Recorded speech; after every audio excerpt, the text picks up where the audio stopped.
அன்புக்குரியவர்களே, ஒன்றாய் இருப்போமாக என்னும் விவிலிய தொடரில் இன்று ஒற்றுமை இறைவனின் செயல் என்னும் செய்தி உங்களோடு பகிர்ந்து கொள்ள விரும்புகிறேன்.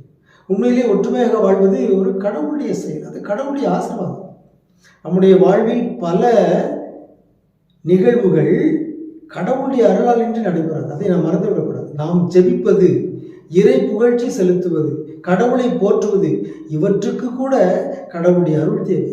கடவுள் மீது நாம் கொள்கிற நம்பிக்கை, அதற்கும் கடவுளின் அருள் தேவை. எனவேதான் அந்த சிறுவனின் தந்தை இயேசுவிடம் சொன்னார், என் நம்பிக்கை குறைவை மன்னியும், என் நம்பிக்கையை ஆழப்படுத்தும் என்று சொன்னார். ஆகவே இறை நம்பிக்கை என்பது கூட கடவுளின் கொடை தான். அதுபோலவே ஒற்றுமையும் கடவுளின் கொடை, கடவுளுடைய ஆசீர்வாதம், கடவுளின் செயல். இறைவாக்கின மீகா நூல் 2ஆம் அதிகாரம் 12வது இறைமொழி நாம் இப்படி வாசிக்கின்றோம்.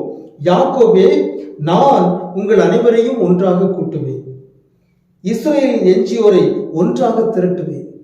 ஆகவே நான் உங்களை திரட்டுவேன், நான் உங்களை ஒன்றாக கூட்டுவேன் என்று கடவுள் வாக்குறுதி கொடுத்திருக்கிறார். எனவே ஒற்றுமை என்பது, ஒன்றிப்பு என்பது கடவுளுடைய கொடை, கடவுளுடைய செயல், கடவுளுடைய ஆசீர்வாதம்.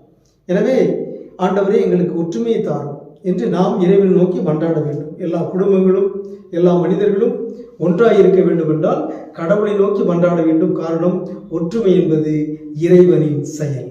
உங்களுக்கு அமைதி உரித்தாக.